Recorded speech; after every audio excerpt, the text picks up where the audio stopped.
2014 से तो वहां पर सरकार है।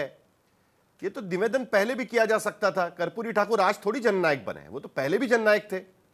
लेकिन ये सवाल आप कांग्रेस से नहीं पूछ सकते हैं कि आप 6 दशकों तक क्या कर रहे हैं।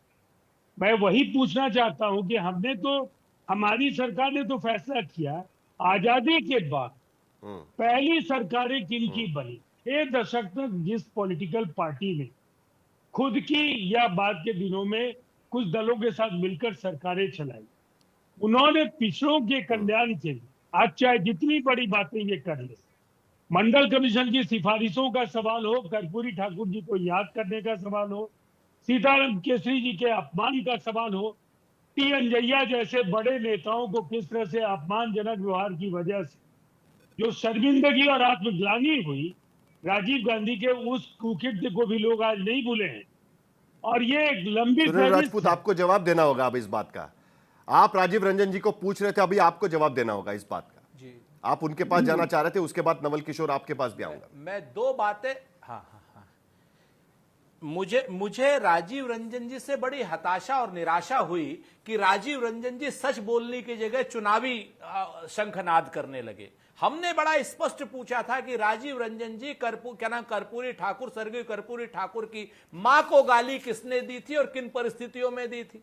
अब ये आ गए राहुल गांधी जी का मंडल। अरे राहुल गांधी जी ने, राजीव गांधी जी का मंडल का खिलाफ भाषण था या नहीं था? आप इतिहास में जब जाइएगा तो बहुत सी चीजें आपको नजर आएंगी। आज की डेट में जी, हाँ, सुनिए ना, आपको राजीव गांधी सुन गए, लेकिन कर्पूरी ठाकुर की माई के लिए जो गाली दी थी वो आपको नहीं सुनाई दे रही है। क्यों? उससे आपका वोट खिसकता है। जो लोग जो है, अरे मैं नहीं झूठ बोल रहा हूं, झूठ आप बोल रहे हैं। अरे झूठ आप बोल रहे हैं राजीव रंजन, आपको शर्म आनी चाहिए। आप झूठ बोल रहे हैं। मैं जिम्मेवारी से कहता हूं, आप कहिए तो वो गाली भी मैं बता दूंगा।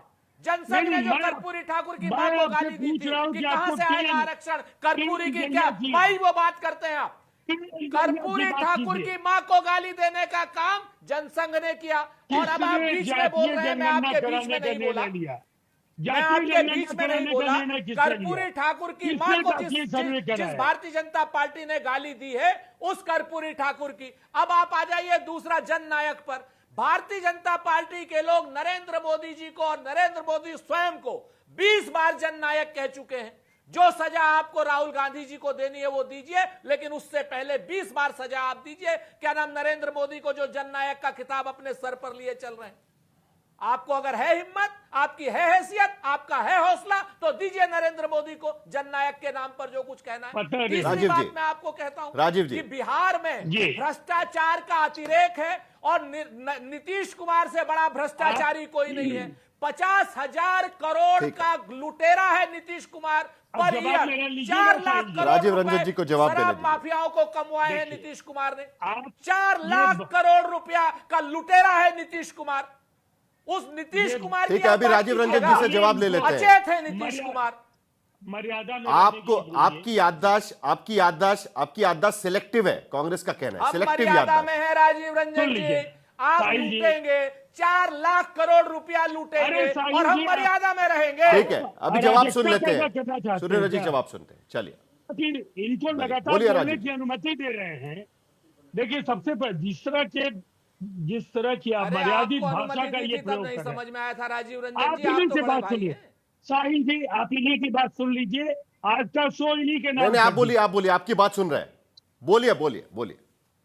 देखिए, सबसे पहले मुझे अशिष्टता जो व्यवहार में है सुरेंद्र राजपूत जी के हताशा और बौखलाहट की वजह से ये समझ नहीं पा रहे हैं कि आप इतने सुलझे हुए प्रवक्ता होकर के कैसी बदजुबानी कर रहे हैं।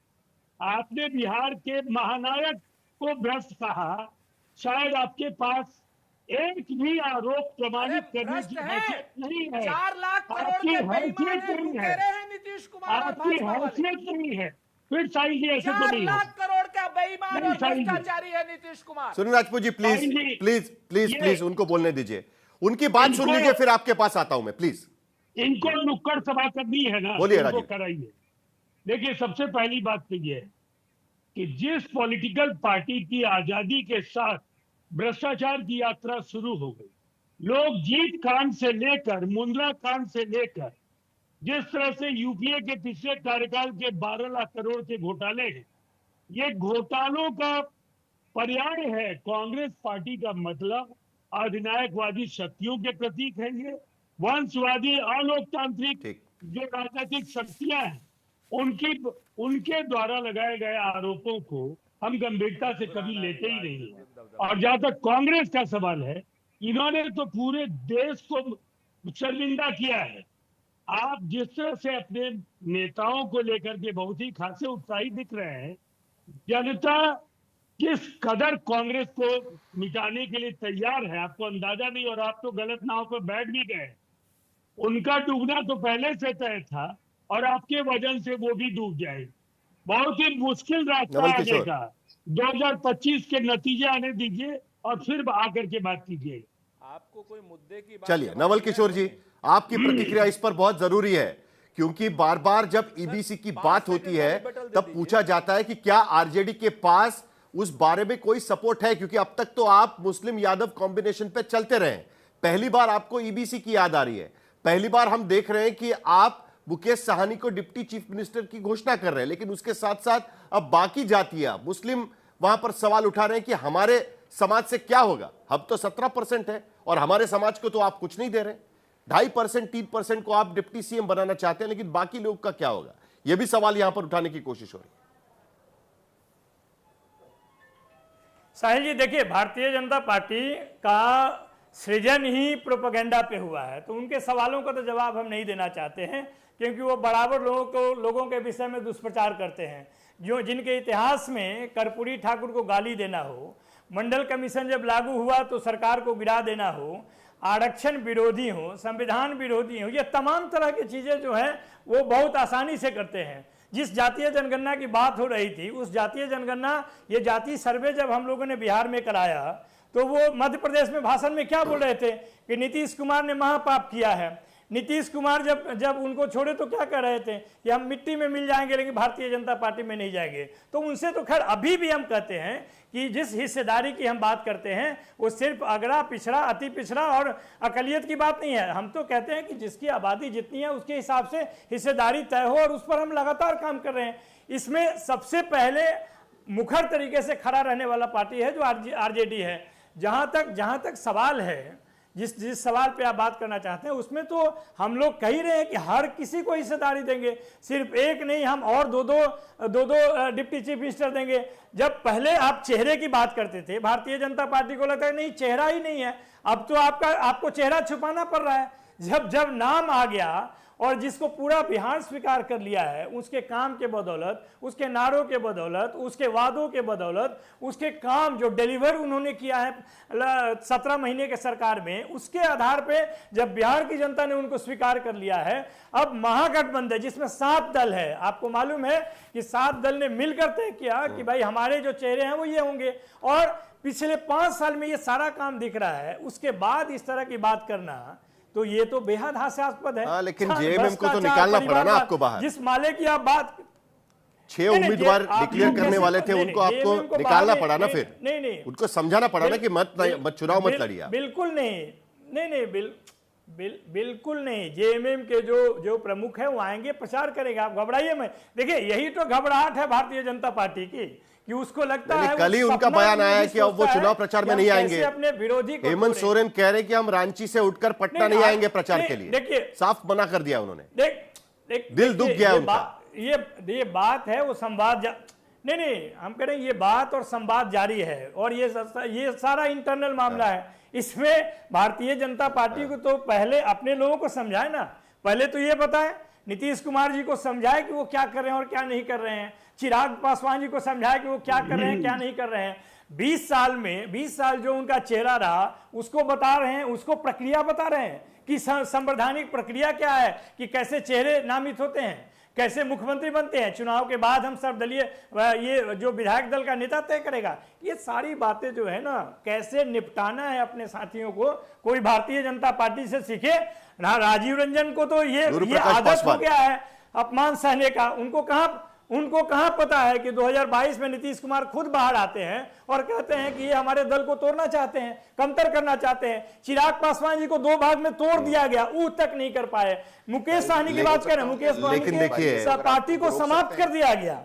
ये बात और परिवारवाद की बात कर रहे हैं। पूछिए कि गुरु प्रकाश, एक मिनट, गुरु प्रकाश पासवान पूछिए, नहीं पूरा गुरु प्रकाश पासवान आपसे जवाब लूंगा, लेकिन देखिए आज पहली चुनावी रैली थी जिसमें प्रधानमंत्री मोदी और नीतीश कुमार एक साथ नजर आए और बार बार इस रैली के जरिए नीतीश कुमार को कहना पड़ रहा है कि हम वापस नहीं जाएंगे।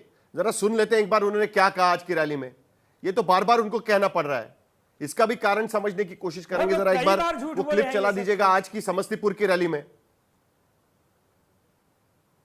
जहां से हम लोगों का शुरू हुआ वही रहेगा, कभी बाएं दाएं इधर नहीं होगा। और इस प्रकार से जो हम लोग इन्हीं के साथ रहेंगे सब दिन के लिए, और उसके बाद कोई इधर से उधर नहीं। और उसके चलते बिहार जानते हैं आगे बढ़ रहा है। अब बिहार कितना बढ़ेगा आप जानते हैं। अब पहले से तो हम लोग सब काम कर रहे थे, वो लोग कोई काम किया था? कोई काम नहीं किया था। हम लोग कर रहे हैं और अब केंद्र का पूरा सहयोग मिल रहा है। श्रद्धेय नरेंद्र मोदी जी अब इतना काम और बाकी सब लोग कर रहे हैं, तो उसके बाद अब बिहार बहुत आगे। नीतीश कुमार एक बार फिर अब प्रधानमंत्री के होते हुए कह रहे हैं कि दाएं बाएं नहीं करेंगे, जहां है वहीं रहेंगे। गुरु प्रकाश पासवान, क्यों कहना पड़ रहा है उनको ये? अभी भी उनको लगता है कि यही वजह है कि जिसके वजह से आप घोषणा नहीं कर रहे। साहिल जी, नहीं ये तो देखिए, ये तो डर और बेसब्री बड़ा विचित्र लगता है पिछले आधे घंटे में जो झूठ परोसा जा रहा है। साहिल जी, अगर डिबेट डिरेल करना है तो आप बता दीजिए। साहिल जी, यदि डिबेट डिरेल करना है तो बता दीजिए, हम लोग चुप हो जाते हैं। नहीं, बड़ा विचित्र लगता है साहिल जी, जिस प्रकार से पिछले आधे घंटे से झूठ बोला जा रहा है। सुन लेते हैं नवल किशोर जी, आप बोले सवाल पूछा है, जवाब दे दीजिए उनको, मैं वापस आता हूं आपके पास। चलिए बोलिए। जिस प्रकार से पिछले आधे घंटे से झूठ परोसा जा रहा है, बड़ा विचित्र लगता है। जननायक कर्पूरी ठाकुर जी के शताब्दी वर्ष पे 100 साल होने पे उनको भारत रत्न से सम्मानित किया गया। Point number 1। पॉइंट नंबर 2, मां की गाली यहां बोली जा रही थी। मां की गाली यहां बोली। ऐसा है साहिल जी, देखिए मैं शांत हो जाऊंगा, ऐसे डिबेट नहीं होता है। धन्यवाद। नहीं बोलिए गुरु प्रकाश जी बोलिए। नवल किशोर जी सुन लेते हैं ना प्लीज, बीच में नहीं प्लीज सुन तो लेते हैं उनका, फिर आपके पास जवाब लेने के लिए आऊंगा ना मैं। नवल किशोर जी, आपके पास दोबारा आऊंगा मैं, उनको जवाब तो देने दीजिएगा, बोलने तो दीजिए उनको, क्या बोल रहे हैं सुन तो एक बार पूछ तो लीजिए कि मां की गाली किसने दी थी। मां की गाली किसने दी, पूछ तो लीजिए। साहिल जी, ऐसा है साहिल जी, आप उनको लगातार बोलने देंगे मेरे ऊपर, फिर आप उनके पास चले जाएंगे। तो किसने की थी? आप मेरे बारी में उनको बोलने देंगे, फिर उनके पास चले जाएंगे। अरे एक बार सच तो बोल दो। नहीं गुरु प्रकाश जी बोलिए। यही राष्ट्रीय जनता दल का यही ठगबंधन है, यही राष्ट्रीय जनता। देखिए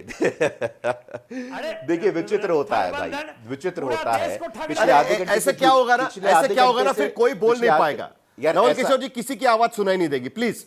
देखिए, पहले भी सुरेंद्र राजपूत बात कर रहे थे, दोनों ने आपस में बात की, सबकी बात सुनी जा रही है। गुरु प्रकाश, आपकी बात खत्म करिए, उसके बाद नवल किशोर के पास चलेंगे जल्दी से। गुरु प्रकाश पास।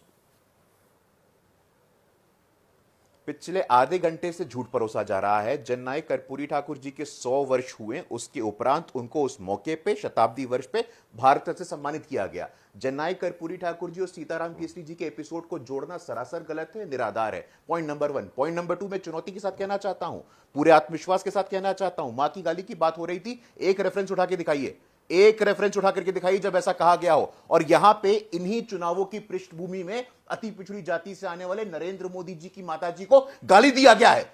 एक अति पिछड़ी जाति के स्वर्गीय मां को गाली दिया गया है कांग्रेस पार्टी के मंच पे। कांग्रेस पार्टी का झंडा लहरा रहा था, कांग्रेस पार्टी के नेता मौजूद थे वहां पे। मां की गाली की बात करते हैं आप? किस मुंह से आप मां की गाली की बात करते हैं? नरेंद्र मोदी जो पिछड़े वर्ग से आते हैं, गरीब परिवार में जन्म लिए, चाय वाले हैं, एक सामान्य जाति से आते हैं, ताकि पिछड़ी जाति से आते हैं, उनकी स्वर्गीय मां को गाली दिया आपने, और मां की गाली की बात करते हैं आप? आपके नेता मौजूद थे, आपका मंच था, आपकी पार्टी के झंडे वहां मौजूद थे, मां की गाली की बात करते हैं आप? बिना किसी आधार के बात करते हैं, बेबुनियाद बात करते हैं आप। एक रेफरेंस उठा के देखिए, आधे घंटे से झूठ बोला जा रहा है, झूठ परोसा जा रहा है। यहां पे नरेंद्र मोदी जी की स्वर्गीय मां को गाली दिया आपने, कोई एक्शन लिया क्या आपने? चुनाव लड़वाना चाहते थे उनको आप।